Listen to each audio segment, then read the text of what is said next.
Welcome back to another edition of the Caribbean Cricket Podcast. No snazzy intro for this one because I'm trying something new. Look at the high-tech visuals. Look at the cleanness of the visuals. You've got the palm trees behind me from an undisclosed location in Jamaica. So I wanted to touch on something that we discussed last night on the live call-in show, and it's about the Caribbean diaspora. I know this is a very touchy subject for some people who follow West Indies cricket, but I felt that I just needed to rewind and come back again to this particular issue. Now, first things first, if you're a long-time supporter, follower of the Caribbean Cricket Podcast, you will know that I have addressed this before, and there's an episode from about 6 months ago where I identified about anywhere between seven to eight players who currently play their cricket, whether in Australia or the United Kingdom, who I said are eligible to play for the West Indies. And since that episode was recorded, I've interviewed different people in the upper echelons of Cricket West Indies and said, have you ever considered reaching out to the diaspora? Sorry, people, I was just checking if this was even recording. I can't even tell. 1 second, is this even recording? I believe it is recording. Apologies, people. So, and when I spoke to the people in the upper echelons, I said to them, have you considered reaching out to the diaspora? And this isn't about digging anyone out, this isn't about calling anyone out, but the impression I was given was this was something that hadn't really occurred to people within Cricket West Indies or the wider conglomerate that is West Indies cricket. Now, I understand that for some people within the region, the mere suggestion or notion of reaching out beyond our Caribbean borders to embrace people who maybe, like myself, were born in the Caribbean. So myself, I was born in Jamaica, and then we moved to the UK. So there's plenty of people like myself, for example, who would have been born in the Caribbean, moved abroad, but consider themselves very much sons, daughters of the soil, etc. Then there's others whose parents would have moved abroad, whether again to the United Kingdom, North America, somewhere else in the world, and they've had children in those countries that they've moved to, and those children by default are also sons and daughters of the soil. But I understand that some people have a big issue with that, and that they feel that that makes you somehow less Caribbean. And when I say Caribbean, I use that to mean whichever particular country we want to talk about.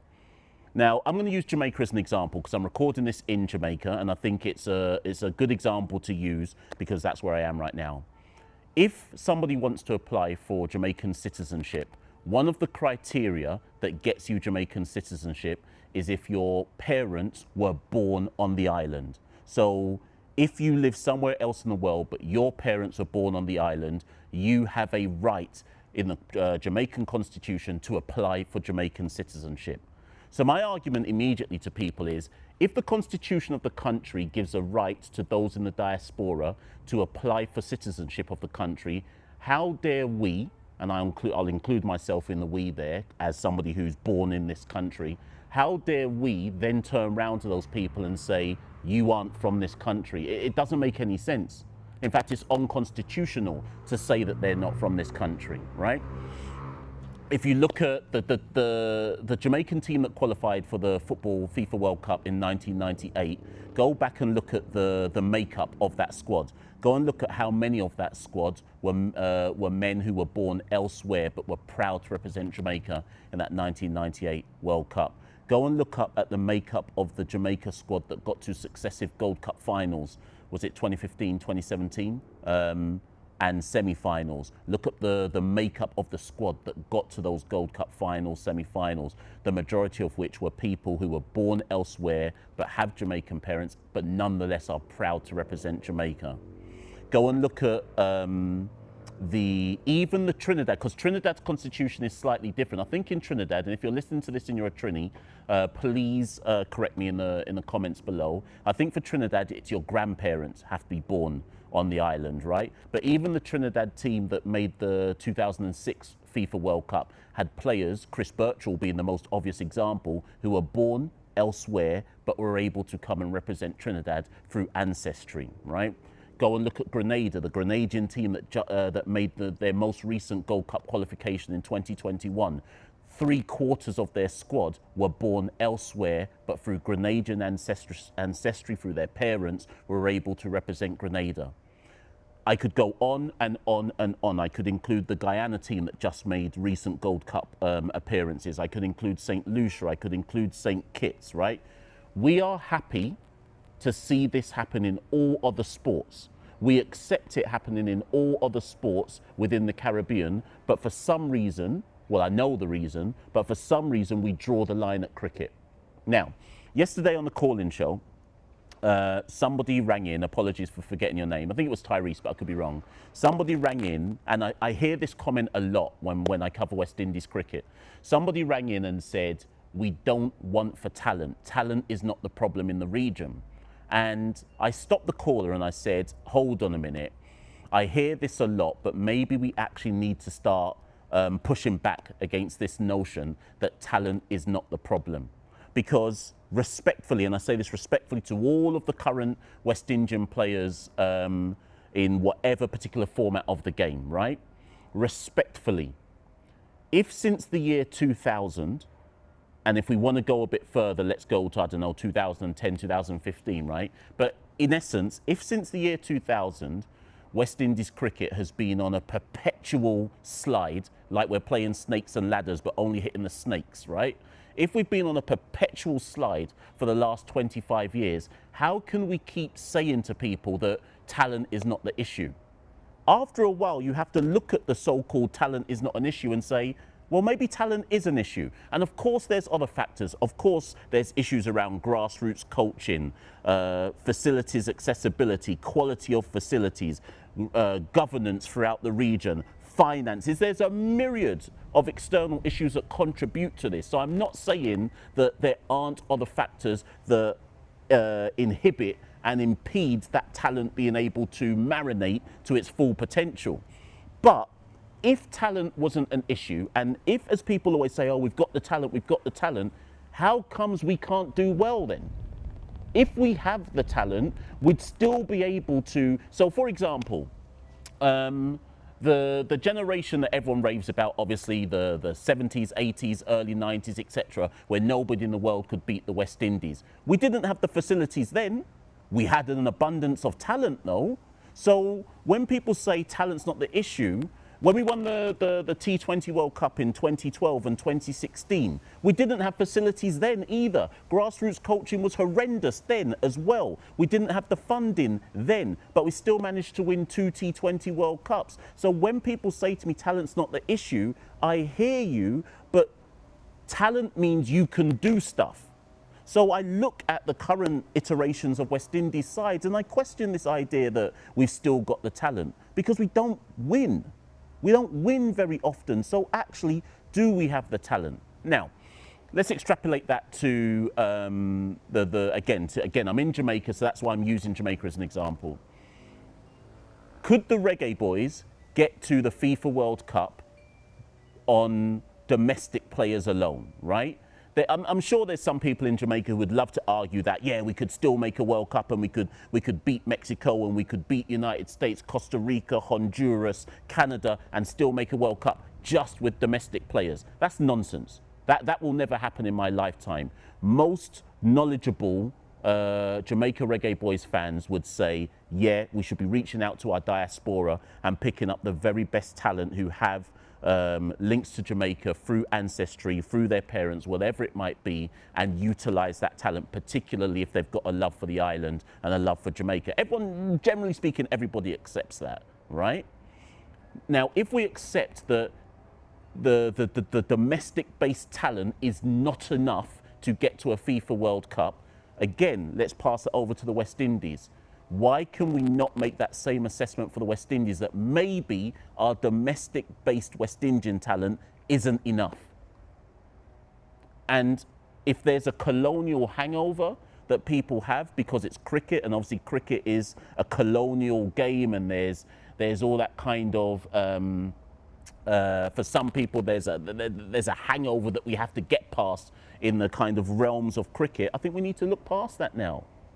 So on the thumbnail for this particular video, you'll see the sun's in the background, boy. I don't know how this is coming across in the video, but on the On the thumbnail for this particular video, you'll see that I've included Joel and Ollie Davies. So again, if you haven't seen the previous video I did 6 months ago, Joel and Ollie Davies play in Australia, and they have come up through the Australian first-class cricket system.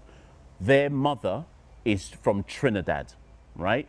And they've done multiple interviews in Australia, the two of them, where they said that they grew up supporting Australia and the West Indies because their Trini mum made them still have feel a kind of inherent connection to the Caribbean, even though they grew up in Australia, but their mum is Trini.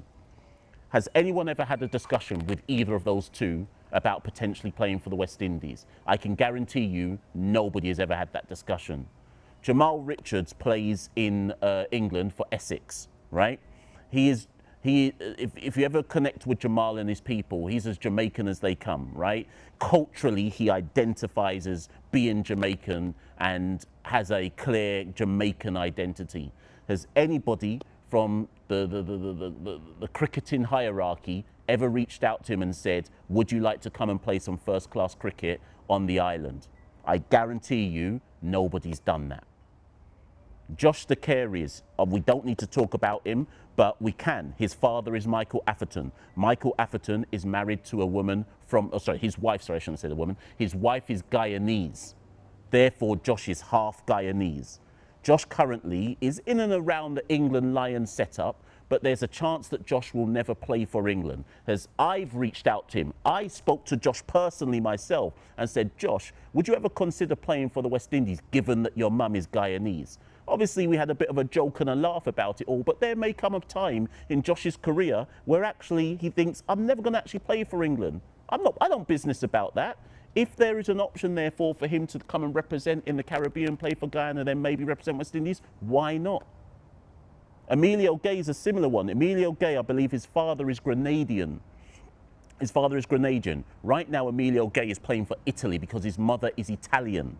His father is Grenadian. I know that England have their eyes on him. I know that Emilio Gay probably wants to represent England, but his father is Grenadian. His mother is Italian. He's playing for Italy at the moment. Has anyone really ever properly approached him and said, you know what, you could come represent West Indies? If it's good enough for all of our teams to do it, nations to do it, in football, why do we draw a line at cricket? Why do we feel that in cricket we cannot reach out to our wider diaspora and fill the talent gap? Again, I am not saying this fixes the woes of West Indies cricket. The things that fix the woes of West Indies cricket will take 10 to 15 years to solve. And not only will it take 10 to 15 years to solve, we have to be committed to that process and be committed to it taking 10 to 15 years to solve. In the meantime, what are we doing in the short term? We can't fix grassroots coaching in the short term. We can't fix the lack of facilities in the short term. We can't fix the lack of academies in the short term. We can't fix governance reform in the short term. All of that stuff takes proper funding over a long period of time and sticking to the course and being committed to it. What we can fix in the short term is widening our talent pool and reaching out to our wider diaspora. I'm not saying I'm right.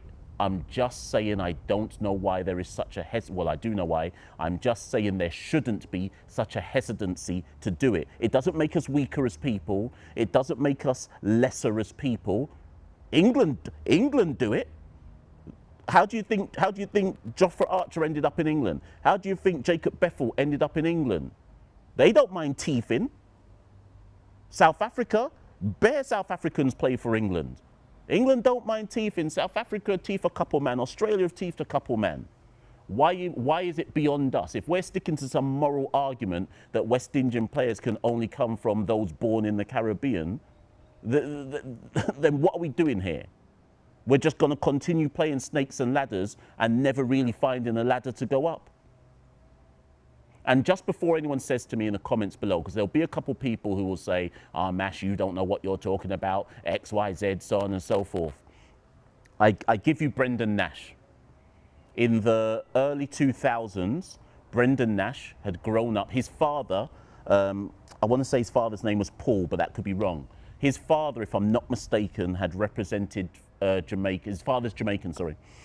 And his father had represented Jamaica in swimming, if I remember. I think that's how the story goes. Anyways, Brendan grew up in Australia. They migrated to Australia. Brendan grew up in Australia. Tutus come. Brendan had played like first-class cricket for, I can't remember his state in Australia. But Tutus, through his father, he realised, well, hold on a minute. I could come to Jamaica and play some regional cricket for Jamaica and earn my stripes and force my way into the West Indies team. He came over to Jamaica, played some first-class red stripe, first-class cricket, whatever it was, and through sheer weight of runs in the West Indian first-class system, he forced his way into the West Indies setup. By the time Brendan Nash retired from international cricket, or was dropped from international cricket, he retired, or he was dropped with an average of 34. We can't even find guys with an average of 25 right now. You look around the whole Caribbean and we can't even find guys to average 27 in international test cricket. And then people want to turn around to me and say talent's not the issue. Give me a break. Give me a break. Send this video to whoever needs to hear it. Send it to Chris Deering, send it to Kishore Shah. They already know, but all of those, Kishore, Miles, Chris, they already know where I stand on this. I just want to know why we're wasting time. I really want to know why we're wasting time. And I don't want anyone to get in the comments below and say, you're just saying this because you have an English accent and you grew up in England. It doesn't matter that you were born in Jamaica. It doesn't matter that you went to school into Jamaica. I'm just talking common sense. I'm just talking common sense.